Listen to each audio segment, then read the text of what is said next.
शुक्लां ब्रह्म विचार सार परमा माद्यां जगत व्यापिनी वीणा पुस्तक धारिणी भयदां जाड्य अंधकारपहां हस्ते स्फाटिकमालिकां विदधतीं पद्मासने संस्थितां वन्दे तां परमेश्वरीं भगवतीं बुद्धिप्रदां शारदां येनाक्षरसमाम्नाय मधिगम्य महेश्वरात् कृत्स्नं व्याकरणं प्रोक्तं तस्मै पाणिनये नमः। वाक्यकारं वररुचिं भाष्यकारं पतञ्जलिं पाणिनिं सूत्रकारं च प्रणतोऽस्मि मुनित्रयम्। नत्वा सरस्वतीं देवीं शुद्ध्यां गुण्यां करोम्यहं पाणिनीये प्रवेशाय लघुसिद्धान्तकौमुदीम्। ऐं ह्रीं ऋक् ऐं ऐऔच हयवरट्लन् यमगणनं झपयो गणदश जपगणदश कप चट चटतौ कपयो सससर हल इति माहेश्वराणि सूत्राणि। हलंत नपुंसकलिंग में अभी हम प्रवेश कर रहे हैं।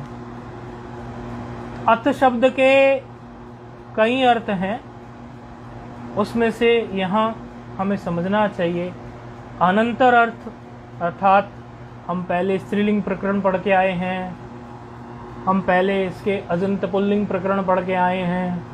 इन सब के पढ़ने के अनंतर अब हम हलंत नपुंसकलिंग प्रकरण शुरू करते हैं। इस प्रकार एक अर्थ अनंतर अर्थ का दूसरा अर्थ अथ जो है, अथ शब्द जो है वह मंगलकारी भी है, क्योंकि ओमकार और अथ शब्द, ये दोनों शब्द ब्रह्मा जी के कंठ से सहज निकले हैं। ओमकारश्च अथ शब्दश्च द्वावेतौ ब्रह्मणः पुरा कंठं भित्त्वा विनिर्यातौ तेन मांगलिकावुभौ। क्या कह रहे हैं? ओमकारश्च अथ शब्दश्च, ओमकार और जो ये अथ शब्द है, ये दोनों द्वौ एतौ, द्वावेतौ, एचो यवायावा संधि है, द्वावेतौ तोड़ोगे तो इसमें द्वौ एतौ, आपका संधि की तरफ ध्यान जाए इसलिए ऐसे बोलते हैं। ब्रह्मणः पुरा, ये रूप भी आप सिद्ध कर चुके हैं, ब्रह्मणः, ब्रह्मण प्रातिपदिक से। कंठम भित्त्वा विनिर्यातौ तेन मांगलिकावुभौ, देखो मांगलिकावुभौ में भी फिर से एचो यवायावा है, मांगलिका उभौ, ऐसा है ना, मांगलिकाऊ ऐसे और उभौ ऐसे निकाल देंगे। कहते हैं ओमकार और अथ शब्द ये दोनों जो हैं सृष्टि के आरंभ में ब्रह्मा जी के कंठ से सहज भाव में कंठ को भेद कर निकले हैं। तो अथ शब्द जो है वह मंगलकारी भी है, इसीलिए भी इसको ऐसा लिया जाता है अथ शब्द को। और आरंभवाचक भी है, कोई कार्य शुरू करने के लिए, जैसे सामान्य एक सामान्य व्याकरण इत्यादि का अधिक ज्ञान ना होने के कारण अथवा सामान्य हिंदी भाषा में जैसे बोल देते हैं चलो श्री गणेश करते हैं, इस प्रकार जो है ये आरंभ के लिए भी है। प्रकरण, प्रकरण क्या, प्रकरण की परिभाषा, प्रकरण का लक्षण, प्रकरण के बारे में कई बार पहले बताया है, लेकिन याद नहीं होता तो बार बार उसकी आवृत्ति करनी ही चाहिए। शास्त्र एक देश संबद्धम शास्त्र कार्यांतरे स्थितम आहुः प्रकरणम नाम ग्रंथ भेदम विपश्चितः। क्या कह रहे हैं? शास्त्र एक देश संबद्धम शास्त्र कार्यांतरे स्थितम आहु प्रकरणम नाम ग्रंथ भेदम विपश्चितः। शास्त्र के किसी एक देश की अंश मात्र की से जो संबंध रखता हो और उसके बारे में ही विशेष प्रकार से वर्णन करता हो, शास्त्र के बाकी हिस्से को छोड़ देता हो, केवल उसमें से किसी एक देश को, एक हिस्से को लेकर वर्णन करता हो। क्योंकि 1275 सूत्र लिए हैं एक तो 4000 में से, उसमें 1275 में से भी प्रकरण एक बना दिया है हलंत नपुंसकलिंग, तो एक देश के भी एक देश का वर्णन हो रहा है पूरे ग्रंथ के, तो उसको प्रकरण कहते हैं। अतः हलंत नपुंसकलिंग प्रकरणम। ठीक है, अब आगे बढ़ते हैं, देखते हैं इसमें इन्होंने, देखो इसमें क्या होने वाला है कि आपको जो रूप सिद्धि ये आ रही है, इसमें सभी सूत्र जो हैं, अभी जो नया सूत्र आने से पहले जो कुछ रूप सिद्धि हम करने जा रहे हैं, उसमें सभी सूत्र आप पहले पढ़ चुके हैं, तो आपको कठिनाई नहीं आएगी, बल्कि थोड़ी पुनरावृत्ति भी हो जाएगी। आपको कोई सूत्र आपको याद नहीं आ रहा होगा तो उस सूत्र की पुनरावृत्ति आपको हो जाएगी, आपको एक बार और देखने का मौका मिलेगा। क्योंकि इसके पहले आप अजंत नपुंसकलिंग में बना के आए हुए हैं, और कुछ जो है सामान्य सूत्र होते हैं जो बिना लिंग के कहीं भी लग जाते हैं। तो इस प्रकार के जिन भी सूत्रों का उपयोग होना है वो सारे सूत्र जो हैं यहाँ आ जाएंगे। तो इति हल अथ हलंत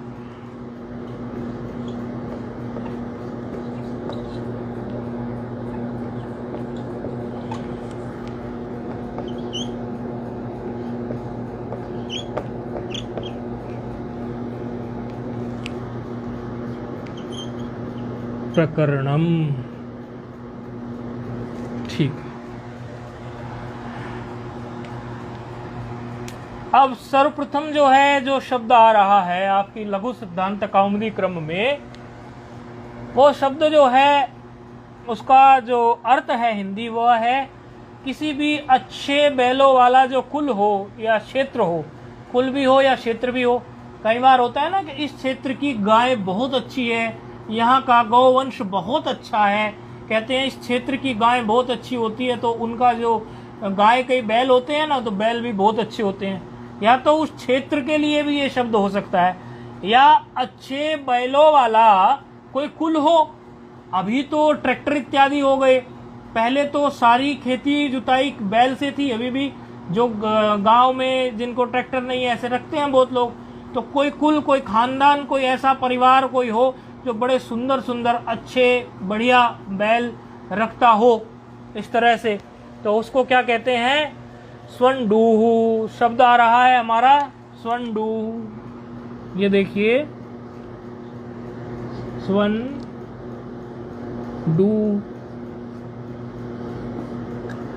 अच्छे बैलों वाला कोई कुल हो या क्षेत्र हो, अच्छे बैलों वाला।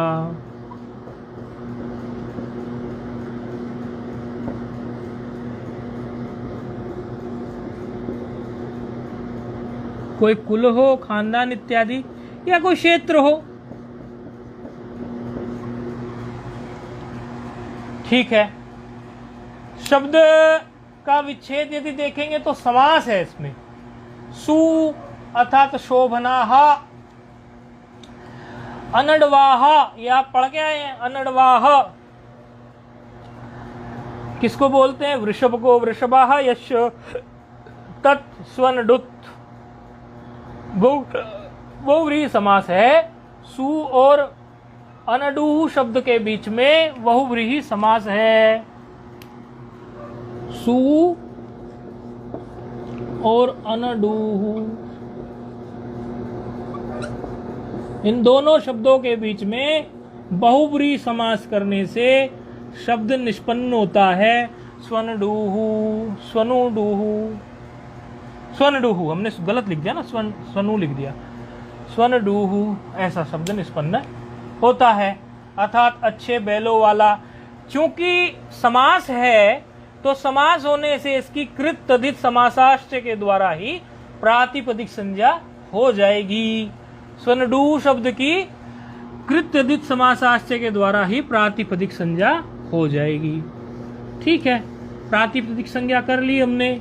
अब प्रातिपदिक संज्ञा करने से क्या हुआ? हमारे सामने 21 प्रत्यय आकर खड़े हो गए खले कपोतन न्याय से, और उन 21 प्रत्ययों में अधिकार किसका चला था, किसके अधिकार से आए थे, प्रत्यय प्रत्यय क्या प्रातिपदिकात के अधिकार से। और उसमें सुपह सूत्र ने एक वचन द्विवचन बहुवचन संज्ञा की, और जब हम एकत्व की विवक्षा करने लगे तो द्वैकी और द्विवचने के वचने सूत्र से हमें 21 प्रत्ययों में से सुप्रत्यय प्राप्त हुआ। ठीक है, तो स्वनडूह शब्द में सुप्रत्यय ले आते हैं। अब सुप्रत्यय लाने पर हलज्ञाप्यो दीर्घा श्रुति से प्रकृतम हल, जो सामान्य सूत्र आपने अनेकों बार पढ़ा है, सूत्र प्राप्त है इति प्राप्ते, हलज्ञाप्यो दीर्घा श्रुति से प्रकृतम हल इति प्राप्ते। लेकिन जब हम नपुंसकलिंग की बात करते हैं तो वहां पर एक सूत्र आपने पूर्व में अजंत नपुंसकलिंग में आप पीछे से पढ़ के आए हैं, आपकी पुनरावृत्ति फिर से हम करा देते हैं। बाधक सूत्र है, इसका अपवाद है, हलज्ञाप्यो दीर्घा श्रुति से प्रकृतम हल, जो सु का लोप करता है उसको बांधने के लिए सूत्र आ जाता है समोर नपुंसकात। ये सूत्र क्या कहता है, कहता है सु और अम को, यदि हम नपुंसकलिंग की बात कर रहे हो, क्या कहता है क्लीबाद, अर्थात नपुंसकलिंग में आप क्या करें, यदि सु और अम है पर में, तो सु और अम का आप लुक कर दीजिए। लुक का मतलब क्या होता है, आदर्शन, आदर्शन ही तो होता है। लुक स्लू लुप तीनों पढ़ाए थे, लुक स्लू लुप तीनों का मतलब ही आदर्शन होता है, प्रत्यय का आदर्शन जब हो जाता है।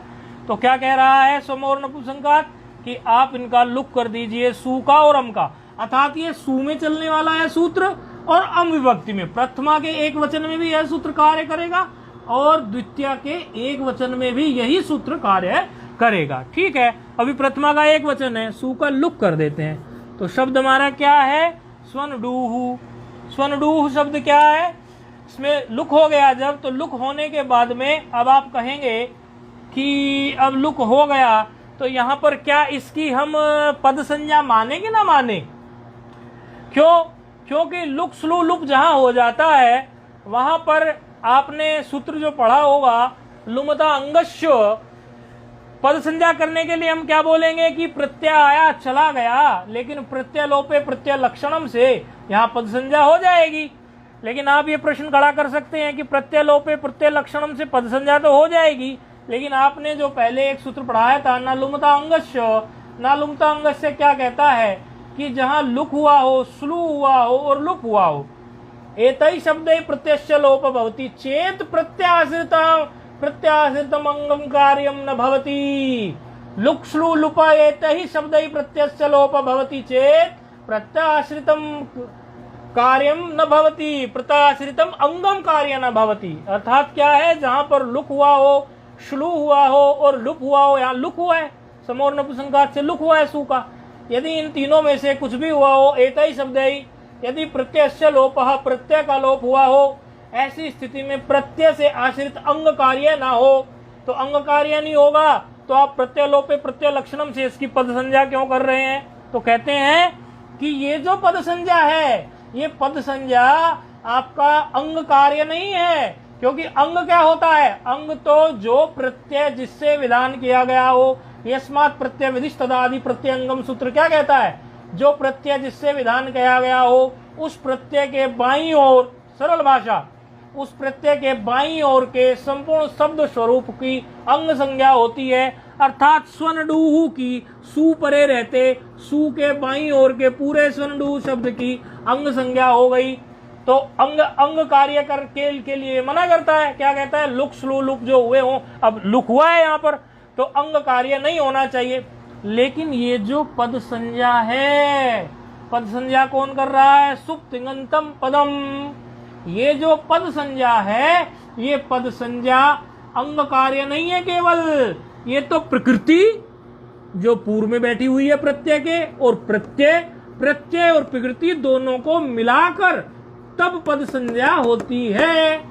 पद संज्ञा केवल प्रकृति के साथ खेल नहीं करती है, केवल अंग कार्य नहीं है, ये केवल अंग कार्य तो तब होता ना केवल ये यदि स्वनडूह के साथ ही कुछ होता, नहीं, ये तो स्वनडूह के पर में सु है, उन दोनों को लेकर पद संज्ञा की बात आती है, तो अंग कार्य की मना की गई है। दोनों प्रत्यय और प्रकृति को लेकर जो पद संज्ञा है उसको न लुमता अंग से बाद नहीं कर सकता।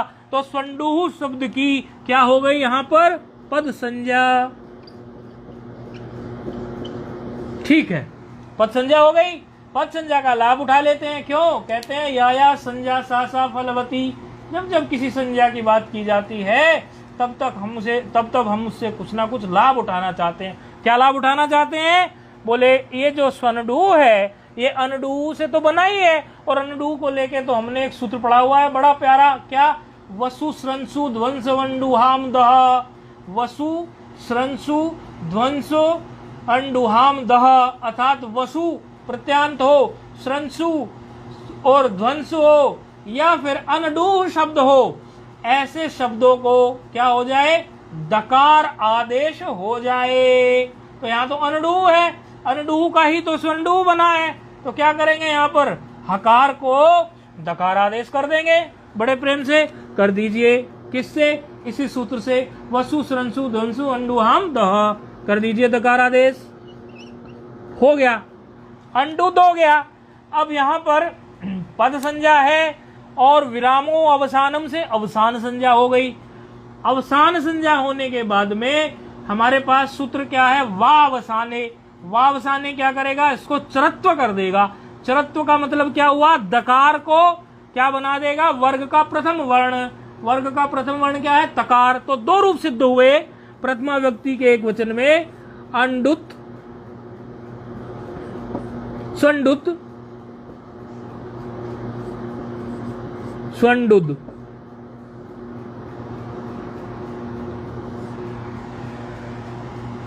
स्वनडुत, स्वनडुद, ये दो हो गए। ठीक है, अब ले आइए हमारा एक वचन में, प्रथमा में ही द्विवचन प्रत्यय औ। अच्छा, औ की स्थिति में आपने एक सूत्र पढ़ा होगा, नपुंसकाच्चो। याद करिए, नपुंसकाच्चो क्या करता था? याद आ रहा है किसी को, विद्यार्थी को?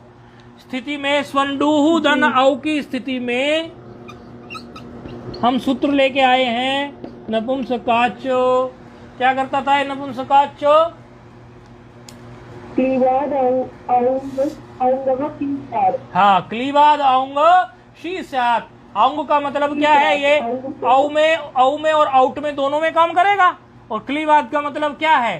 कि नपुंसक लिंग से पर में, क्या कह रहा है? कि नपुंसक लिंग का कोई हो तो उसमें औ, औंग मतलब औ को और आउट को दोनों को क्या कर दीजिए? शी आदेश कर दीजिए। दीर्घिकार है, दीर्घिकार है, शी आदेश कर दीजिए, क्योंकि आगे शी सर्वनाम स्थानम आएगा, वहां हर्स्व ईकार है ना, इसीलिए स्पष्ट बोलना पड़ा। शी आदेश कर दीजिए, कर दीजिए शी आदेश। शी आदेश करने के बाद में शकार अनुबंध लोप कर दीजिए, लसक व तदिते, ई रह गया। ई रहने के बाद केवल मिलाना मात्र है। क्या हो गया? अंडुही, स्वन, स्वन डूही। अनडू याद आ रहा है, उसी से बना है ना बार बार ये, स्वन डूही, ऐसा शब्द बन गया। किसमें? द्विवचन में। चलो, स्वन डूहु धन सुअ जस। जस में आपके पास क्या सूत्र है? जस की स्थिति में आपके पास सूत्र है जस ससोहो शी। जस ससोहो शी क्या करता है? जस में और शस में, दोनों में, जस की स्थिति में और शस की स्थिति में ये क्या कहता है? क्लीवाद अन्योहो शी स्यात्। क्लीवाद अन्योहो शी स्यात्। अन्योहो मतलब क्या? ये दोनों जो हैं जस और शस, इन जस और शस के परे रहते क्या कर दे? शी आदेश कर दे। चलो, स्थिति है हमारी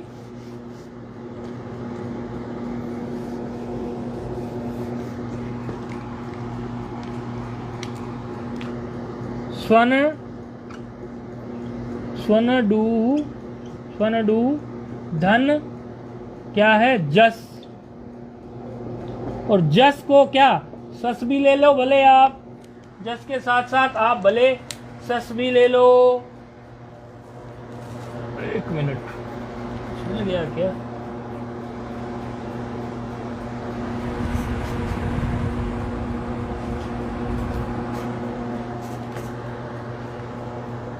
हाँ, जस के साथ में आप शस भी ले लीजिए, दोनों स्थिति में ही शी आदेश कर देगा।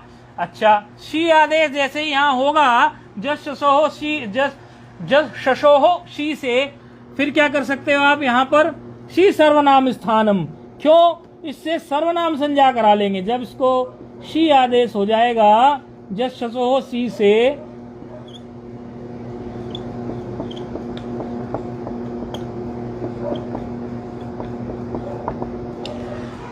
शी सर्वनाम स्थानम से सर्वनाम स्थान संज्ञा कर लो। क्यों भाई, हमें जरा बताइए आप लोग, ये शी सर्वनाम स्थानम से ही सर्वनाम स्थान संज्ञा क्यों करवानी पड़ी? हमारे पास सुड़ नपुंसकस्य भी तो था, वो भी तो सर्वनाम संज्ञा करता था, फिर इससे क्यों कराई? ये इसको शश को भी करा दी ना इन्होंने। नहीं, जस और सस में हमने करा दी, लेकिन हमारे पास एक सूत्र था सुड़ नपुंसकस्य, वो भी तो सर्वनाम संज्ञा करने के लिए था। वो सिर्फ सुट यानी कि आउट तक था, आउट तक। अरे या उठ के अंदर नहीं आया ऐसी? ये शश नहीं आता इसके अंदर। अरे शस आउट के अंदर नहीं है, जस तो है, अभी तो जस चल रहा है हमारा। जस तो है लेकिन शश नहीं है। ये एक कारण है। दूसरा कारण बताओ, मुख्य कारण। ये तो एक साधारण कारण है, इसका कोई ज्यादा मूल्य नहीं है। आप सुड़ नपुंसकस्य सूत्र की भूल रहे हैं, वो केवल करता था स्त्रीलिंग और पुल्लिंग में। सुड़ा अनपुंसकस्य उसका विच्छेद है, अर्थात नपुंसक लिंग में वो सर्वनाम स्थान संज्ञा नहीं करता। ये जो सर्वनाम स्थान संज्ञा है सुड़ा नपुंसकस्य का विच्छेद है। सुड़ा सुट सुट अनपुंसकस्य, याद आया अभी? जी आ गया। हाँ, अर्थात वो नपुंसक लिंग को छोड़कर, नपुंसक लिंग भिन्न जो दो लिंग है बाकी के, उनमें वो करेगा सर्वनाम स्थान संज्ञा, यहाँ नहीं करता। और यहाँ सर्वनाम स्थान संज्ञा कराने की इनको आवश्यकता थी, और आवश्यकता केवल दो जगह थी, जस और शस में। नहीं तो ये भी यहाँ पर एक नया सूत्र भी गढ़ सकते थे। केवल दो जगह थी, इसलिए जस और शस में ही कराने के लिए जस शसो शी इन्होंने शी सर्वनाम स्थानम इन्होंने बनाया। और पहले शी सर्वनाम स्थानम बनाने से पहले जस और शस को शी आदेश करा दिया। इस प्रकार का पूरा स्ट्रक्चर इन्होंने खड़ा किया। चलो, शी आदेश हो गया जस शसो सी से, और शी सर्वनाम स्थानम से सर्वनाम स्थान संज्ञा हो गई। अब सर्वनाम स्थान संज्ञा होने के बाद में आपके सामने क्या आया? सूत्र एक आपने पढ़ा था, ये जब हम चतुर के रूप बनाए थे और अनडू के रूप बनाए थे, उसी समय आपने पढ़ा था चतुर अनडूहो राम उदात्तः, पढ़ा था ये सूत्र, चतुर अनडूहो राम उदात्तः, ऐसा सूत्र था। क्या करता था ये? चतुर शब्द हो और अनडूह शब्द हो। चतुर शब्द हो चार के लिए, या अनडूह शब्द हो, ऐसा कोई शब्द हो, चतुर शब्द हो, या फिर हमारा जो है अनडूह शब्द हो। दोनों स्थिति में क्या करता था? ये आम का आगम करता था। और आम क्या है? मित। आम मित है, तो मित की व्यवस्था कौन देता है? मिदतो अंत्यात् परः। मिदतो अंत्यात् परः क्या कहता है? अंतिम अच से पर में बैठा दीजिए। मिदतो अंत्यात् परः क्या कहता है? अंतिम अच से परे बैठा दीजिए। अंतिम अच क्या है इसमें? डकार उत्तरोत्तर उकार। अब यहाँ उकार, उकार के स्थान पर क्या बैठ जाएगा? आम का आ। मकार तो मित हो ही जाएगा, मकार तो हित हो ही जाएगा। और हकार है पर में। ऐसी स्थिति आ गई। स्वनड बीच में आ घुसा दिया हमने आम का, और हकार ये, और धन शी, ऐसा चल रहा है। बोर्ड पे तो लिखा है, लेकिन जो सुन रहे हैं उनको यदि नहीं हो तो वो देख सकते हैं। स्वनड आ, अह हकार और धन सी, ऐसी स्थिति आ गई। किस सूत्र के लगने के बाद में? चतुरनडुह आम उदात्तः, आम का आगम हो जाने के बाद में। अब हमारे पास एक और सूत्र उपलब्ध है नुम का आगम करने के लिए।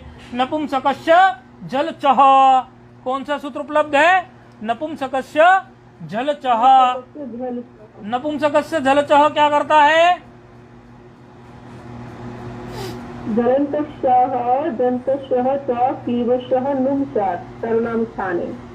सर्वनाम स्थान पर नुम का आगम कब करता है नपुंसकस्य जलचः नुम का आगम? या तो जलंतंग हो या फिर अजंतंग हो। तो ये जलंतंग है कि अजंतंग है? या तो जलंतंग हो या जलंत है कि नहीं है? हकार जल में आ गया, नहीं आ गया? तो झलंतज्ञ है तो क्या करना है? नुम का आगम, और नुम भी क्या होता है? मित। तो मित होता है तो मित्वंत्यात् परः, मित्वंत्यात् परः कहां बैठाएगा नुम को? नुम में नकार ही तो बचेगा, नकार को कहां बैठाएगा? अच के पर में। अब अच कहां हो गया? आ गया ना अब यहाँ बीच में, तो अच यहां मिल गया, तो आ के ठीक बाद में, आ के ठीक बाद में आपका बैठ जाएगा। देखो अभी स्थिति क्या होगी, स्वन आ, और आ के ठीक बाद में नुम का नकार बैठ गया, हकार धन शी चल रहा है। चाहो तो अनुबंध लोप कर लो सी का, लेकिन अभी कोई बात नहीं, चले तो हमारे कोई वो नहीं है। सी का अनुबंध लोप करो तो ई रख लो, कोई बात नहीं, ई चल रहा है। अच्छा, अब क्या स्थिति है यहाँ पर? अब ऐसी स्थिति में अब आप देखिए आपको क्या प्राप्त है यहाँ पर, अनड स्वनड आ न हा, ऐसी स्थिति है, स्वनड आ न हा और पर में है ई। अच्छा, क्या कर सकते हैं आप? अच्छा, डू का, एक मिनट, डू का, डकार का उकार हम छोड़ दिए, डकार के उकार को हम छोड़ दिए, उकार के स्थान पर नहीं बैठा था वो, आम तो उकार के आगे बैठा था ना, ऊ को थोड़ी ना हटाया था उसने। आम का आगम जो हमने किया था अभी, आम का आगम करने से चतुरंडु और आम उदात्त से उसने उकार थोड़ी नहीं हटाया था, उकार तो वही है, तो उकार हमने गलती से मिटा दिया था। अब ये जो उकार और आकार है इसके बीच में कोई अणजी लगा दीजिए, ये कोई अणजी उकार को क्या बना देगा? वकार। वकार बना देने से रूप क्या सिद्ध हो गया हमारा? अभी क्या बन जाएगा उकार का? वकार। तो वकार में आकार मिल गया तो वान, वान हो गया। अब ये वान की स्थिति में यहां पर आप जो है क्या कर सकते हैं? नश्च पदांतस्य झली, नश्च पदांतस्य झली, हकार इसको झल मिल गया, झल तो है ही तभी तो झलंतंग है, हकार झल मिल गया, और नश्च पदांतस्य झली, अपदांत में नकार मिल गया, तो नकार को क्या बना देगा? ये अनुस्वार। तो रूप क्या सिद्ध हो गया हमारा? स्वन, हाँ, स्वनड वाही, स्वनड वाही, अनुस्वार हो गया ना, और ईकार मिला दिया। बनाएंगे आज से और अच्छे समझ में आएगा। स्वनड वाही ऐसे। अब स्वनडु शब्द से क्या आ गया? अम प्रत्यय आ गया, द्वितीय विभक्ति का। अम प्रत्यय आने के बाद फिर से समोर नपुंसकलिंगात से अम का लुक हो गया, और लुक होने के बाद में हकार को दकार हो गया, लुक हुआ, और लुक होकर हकार को दकार हो गया। पद संज्ञा होने के बाद हकार को दकार हो गया, हकार को दकार होने के बाद में हमारा इसमें फिर से आप चरत्व कर दीजिए, तो रूप उसी तरह सिद्ध होगा जैसे प्रथमा व्यक्ति का एक वचन था, स्वनडुत स्वनडुद, बिल्कुल वही प्रक्रिया, क्योंकि अभी बनाई थी, वहां पर भी वही की वही प्रक्रिया थी। अब आउट में जैसे आपने पहले से बना के आए औ में, वैसे ही आउट में बनेगा, और जैसे शस में बनाया है वैसे ही आप जस में बना लोगे, तो इसमें कोई खास कार्य है नहीं। तो स्वनडुत जो था वो बता दिया, स्वनडुत स्वनडुद स्वनडुही डुही, स्वनडवाही स्वनडुत स्वनडुद स्वनडुही स्वनडवाही। अब टा में क्या है? सीधा मिलाया तो है, और तो कुछ किया नहीं।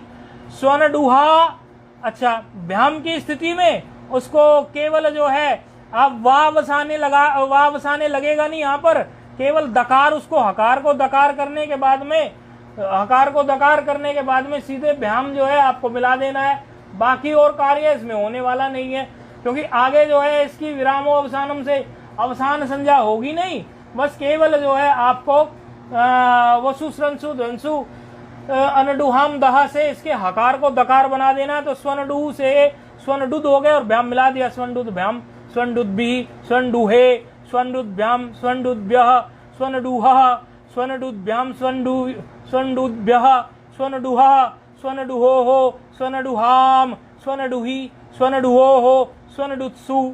ये आप कर लेंगे। इसमें कुछ इसमें प्रक्रिया, इसमें डुत है स्वनडुत और पर में सुप है, तो ऐसा आप पहले इसमें क्या करेंगे? दकार बना लेंगे, दकार से फिर आप इसको खरीचे से चरत्व कर लेंगे, तो स्वनडुत्सु हो जाएगा। हे स्वनडुत, हे स्वनडुद, हे स्वनडुही, हे स्वनडवाही, ऐसे ये रूप जो है सिद्ध हो गया। अगला शब्द जो आ रहा है जल के लिए है। जल के लिए पहले आप सिद्ध करके आप आए हैं, ये भी जल के लिए ही है। जल के लिए कई शब्द होते हैं, आप इसके पहले सिद्ध करके आए हैं। आपहा इत्यादि अद भी, वो सब जो है आप जल के लिए सिद्ध करके आए हैं। ये शब्द है वार, रेफांत शब्द है। पहले हकारांत शब्द लिया, यकारांत तो कुछ नहीं लिया, हया व रट के क्रम से सीधे रेफांत शब्द ले लिया वार। वार का अर्थ क्या है? जल, जल। आपहा स्त्री भूमि वार वारी, अमर कोश में ऐसा आया है। वार धन सु प्रत्यय ले आइए। वार धन सु की स्थिति में फिर से आप जो है समोर नपुंसकघात से इसका लुक कर लीजिए और अवसान में रेफ को विसर्ग कर लीजिए। अवसान संज्ञा तो है ही इसकी, तो अवसान संज्ञा में रेफ को विसर्ग कर लिए तो रूप क्या सिद्ध हो गया? वाह।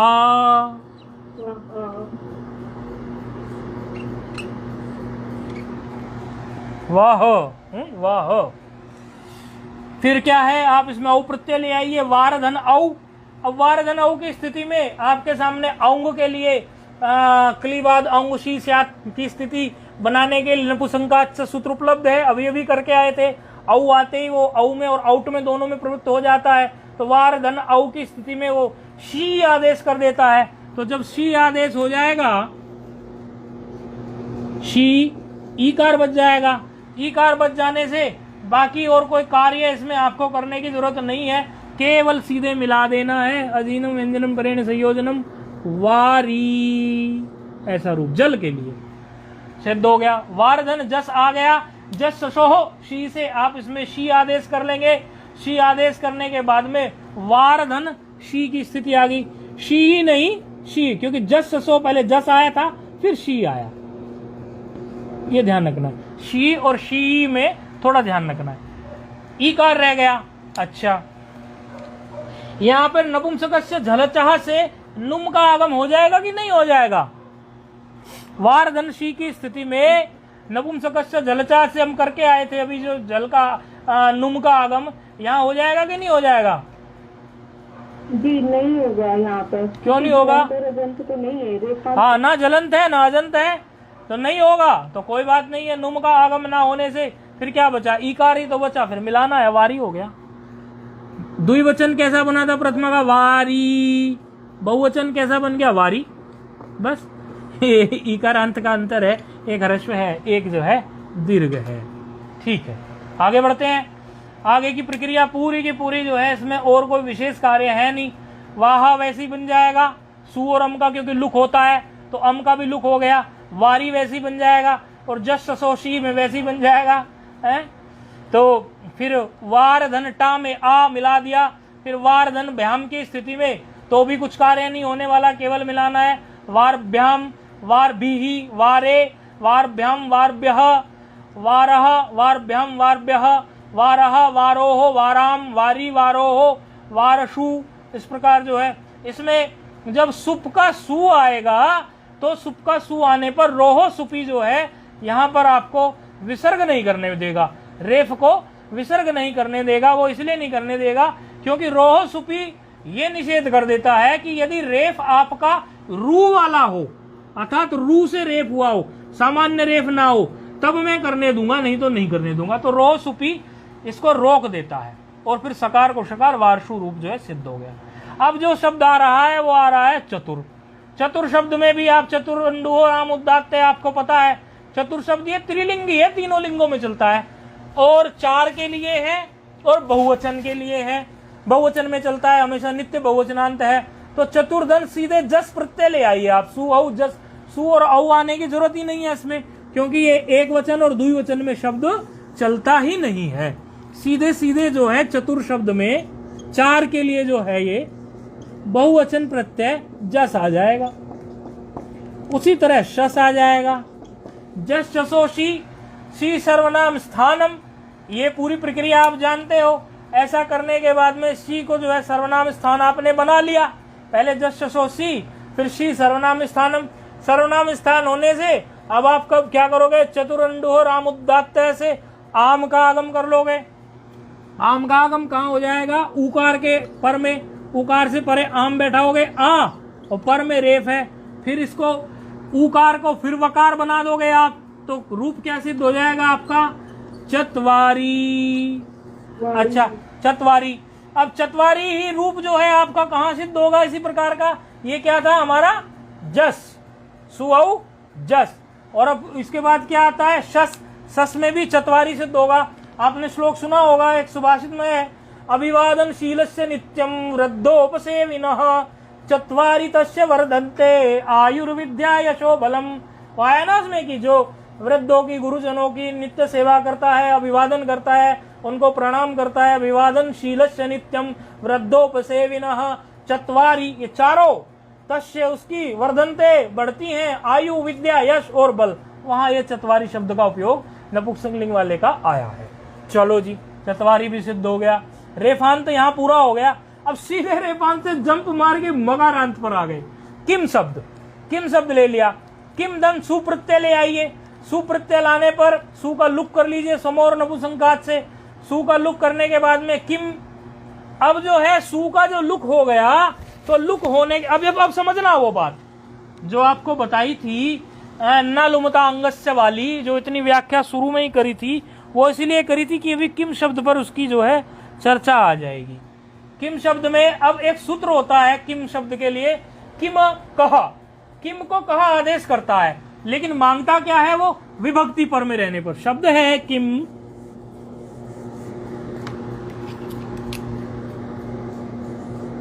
शब्द है किम, सु है, आया और इसका लुक हो गया समोर नपुंसकलिंगात से, केवल किम मात्र रह गया। अब प्रत्यय लोपे प्रत्यय लक्षणम से क्या किम कहा में कहा आदेश हो जाएगा? क्योंकि किम कहा क्या मांगता है? विभक्ति पर में हो तो किम को का आदेश हो जाए, तो विभक्ति सु थी लेकिन लुक हो गई, तो क्या उस लुक हुई विभक्ति को प्रत्यय लोपे प्रत्यय लक्षणम से हम मान सकते हैं? नहीं मान सकते। क्यों नहीं मान सकते? ना लुमता अंगस्य उसका निषेध करता है। तो बोले आपने पहले ना लुमता अंगस्य उसका क्यों नहीं किया था पद संज्ञा में? तो स्पष्ट बताया था कि पद संज्ञा जो है वो अंग का कार्य नहीं है, वो तो प्रत्यय, ये अंग तो किम है ना, वो तो प्रत्यय, सुप्रत्यय और जो अंग था वहां पे स्वनडु, दोनों को मिलाकर कार्य था, केवल अंग कार्य नहीं था। किम में कहा जो हो रहा है, किम को कहा आदेश, वो तो अंग को ही कहा आदेश हो रहा है, तो उसका तो निषेध न लुमता अंग से कर ही देगा, क्योंकि अंग कार्य करने के लिए ये स्पष्ट मना करता है। किसके अंग कार्य को? जिसका कोई प्रत्यय जो हो वो स्लू, लुप और लुक हुआ हो। इसीलिए किम कहा यहाँ नहीं लगेगा। इसलिए ये जो किम शब्द है, किम शब्द ऐसा का ऐसा ही बचा रह जाएगा। अर्थात प्रथमा विभक्ति का एक वचन जो है सु का लोप होने के बाद किम शब्द का नपुंसकलिंग में किम ही होगा। ठीक है। हाँ, औ की स्थिति में, औ की स्थिति में कर सकते हैं, क्योंकि औ की स्थिति में हमारा समोर नपुंसकलिंगात से कोई लुक तो हुआ नहीं है, तो विभक्ति पर में औ है, विभक्ति पर में है, तो किम धन औ की स्थिति में आप इसको किम कहा लगा लीजिए। किम को कहा आदेश हो जाएगा, और कहा आदेश होने के बाद में इसमें पर में औ, पर में औ आपको है, तो औ होने से आपको पर में आपकी, आप इसमें शी आदेश नपुंसकलिंगात से कर सकते हैं। शी आदेश होने के शी का ई बच जाएगा, और ई जब बच जाएगा ए आध गुणा इसमें लग जाएगा तो के बन जाएगा। समझ में आ गई ना ये बात औ की स्थिति में? अच्छा, अब जो है किम धन सु औ जस, जस आ गया।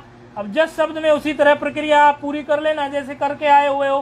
पहले उसमें क्या करना है आपको? किम शब्द में जस है, जस ससो शी, शी आदेश, शी सर्वनाम स्थानम, सर्वनाम स्थान होने के बाद में नुम का आगम, नुम का आगम करने के बाद में आप जो है उसमें उपदा को दीर्घ, और बस सी का जो पर में ईकार है वो ईकार मिला दोगे। नुम का आगम करने के बाद में नुम का आगम हुआ है और उपदा दीर्घ हुई है, तो क्या बन गया? कानी। इसी प्रकार आप जो है इसको सिद्ध कर लेंगे। तो किम के कानी, किम के कानी, केन का आ गया और पर में क्या है? का। अब के का है और पर में क्या है? टा विभक्ति है, तो टा विभक्ति को आप जानते ही है, यहाँ पर का जो है वो अदंत ही है का, तो उसमें सीधे सीधे टा गसी गसा मिनाज से लगा के आप के ना बना लेंगे। और काभ्यम का आदेश हुआ, वहां पर कोई आपको और कार्य नहीं, इसके पहले आप कार्य पूरा करके आए हैं। काभ्याम कई, रामवती तो बनाया है इसमें भी, क्योंकि आकारांत हो गया ना का आदेश होने के बाद में। सर्वनाम संज्ञा इसकी है, क्योंकि किम का पाठ आया है, भवतु किम वहां आया था, सर्वादीनी सर्वनामानी में इसका पाठ आया था, अर्थात इसकी सर्वनाम संज्ञा है।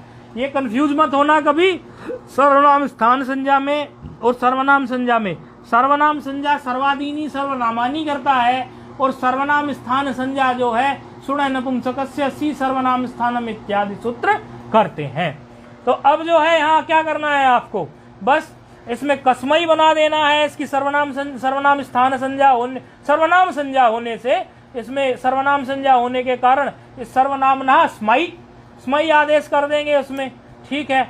और गसी और गी में, गसी आपको कहाँ मिलेगा, पंचमी में, और गी कहाँ मिलेगा, सप्तमी में।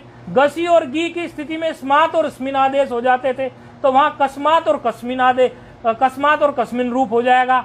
और आम की स्थिति में आपको क्या होता था, आमी सर्वनाम नह सुट, आम के पर रहते हुए सर्वनाम से परे सुट का आगम होता था।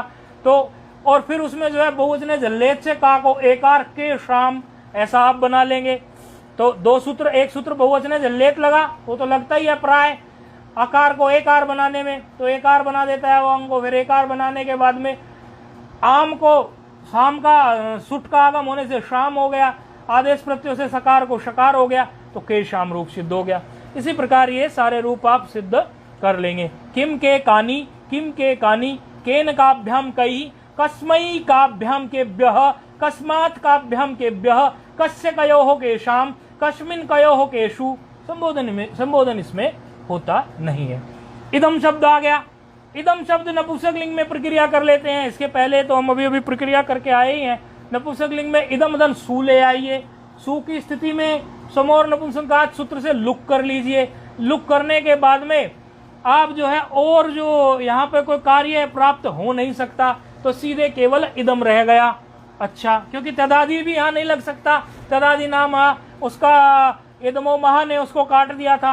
अब इदम धन औ की स्थिति आइए, इदम धन औ की स्थिति में तो त्यदादि नाम लगा के इद बना लीजिए पर रूप करके अतो गुणे से, और शी आदेश कर लीजिए। शी आदेश करने के लिए आपके पास है ही औ को शी आदेश करने के लिए नपुंसकात चौक। शी आदेश करने के बाद में आप क्या करें, इसमें ईकार रह गया, ईकार रह गया, तो इसमें आप जो है इसको गुण कर सकते हैं। इदे हो गया, इदे की स्थिति में दश्च लगा लीजिए। दश्च क्या करेगा, इसके दकार को मकार कर देगा, बस इमे बन गया। इदम धन जस की स्थिति आ गई, जस की स्थिति में फिर उसको पर रूप तक ले आना, इद धन जस हो जाएगा। फिर जस शसो शी से शी आदेश हो जाएगा। शी आदेश होने के बाद शी सर्वनाम स्थानम से सर्वनाम स्थान संज्ञा हो जाएगी, क्योंकि नपुंसक लिंग में तो सर्वनाम स्थान संज्ञा करने के लिए शी सर्वनाम स्थानम ही लगाना पड़ता है। अकारांत हो गया, अकारांत होने अब जो नुम का आगम हो गया, इद हो गया ना, इदम से इद, तो अकारांत हो गया। अकारांत होने से नपुंसकस्य झलचा जो है नुम का आगम कर बैठेगा, अब उसको है अधिकार। और जब इसमें हमारा इसने नुम का आगम कर लिया, तो नुम का आगम करने के बाद में उपदा को दीर्घ कर लीजिए। सर्वनाम स्थाने चा संबुद्धौ से, सर्वनाम स्थान संज्ञा तो है ही, तो सर्वनाम स्थाने चा संबुद्धौ से उपधा दीर्घ कर लीजिए, और दकार को मकार जो है दस्ते से कर लीजिए। तो क्या कठिनाई है, इमानी रूप सिद्ध हो गया, में कोई कठिनाई नहीं आएगी। अच्छा, इसी तरह जो है ये रूप इसके बन जाएंगे।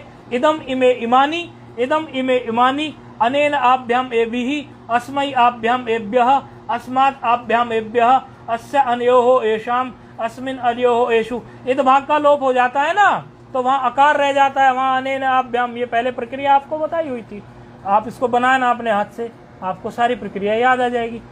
फिर एक वार्तिक आ रहा है। वार्तिक जो है, ये पहले हमने एक सूत्र पढ़ा था, द्वितीय टोस्वेनः।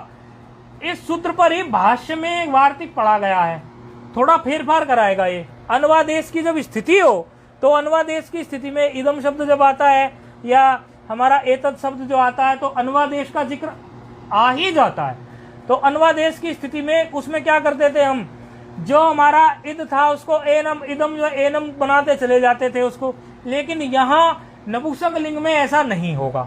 नपुंसक लिंग के लिए उन्होंने एक वार्तिक लिख दिया। स्त्रीलिंग और पुल्लिंग में भले हो जाए, वहां पर आप उसको केवल जो है इदम को एनम बनाते चले जाते थे टा इत्यादि विभक्तियों में, यहाँ पर शब्द एक बदल दिया इन्होंने क्या कहा, अन्वादेशे नपुंसक एनद वक्तव्य। क्या कह रहे हैं कि यहां पर आप एनम नहीं एनत शब्द प्रयोग करेंगे। द्वितीया टा और ओस विभक्ति में जो आप एनम एनम करते आ रहे थे वो नहीं होगा। यहां यदि अनुवादेश करना आपको पड़ गया तो इदम और एतद शब्द जो है यहां पर एनत होगा, एनत अनुवादेश होगा, नपुंसक लिंग में एनत होगा।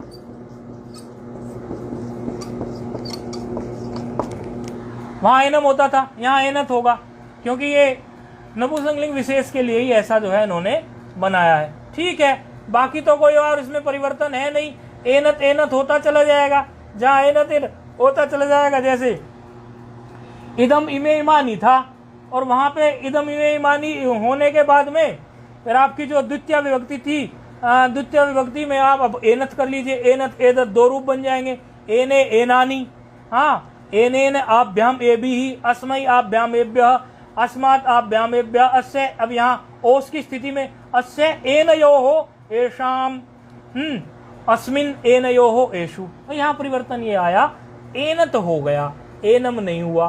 पहले हम एनम करते हुए आते थे, यहाँ पर हमारा जो है वो अब एनत की जगह हम एनम करते आ रहे हैं। शेष प्रक्रिया हम कल देख लेते हैं। सारे रूप आप लोग सिद्ध कर लें, रूप आपको काफी हो गए हैं और ये सारे रूप आप सिद्ध कर लें। आपके पुराने सूत्रों की जो नपुंसक लिंग में आपने सूत्र पढ़े थे, इन सब की पुनरावृत्ति आपकी आज जो है फिर से हो गई। ओम पूर्णमदः पूर्णमिदं पूर्णात् पूर्णमुदच्यते पूर्णस्य पूर्णमादाय पूर्णमेवावशिष्यते। ओम शांति शांति शांति।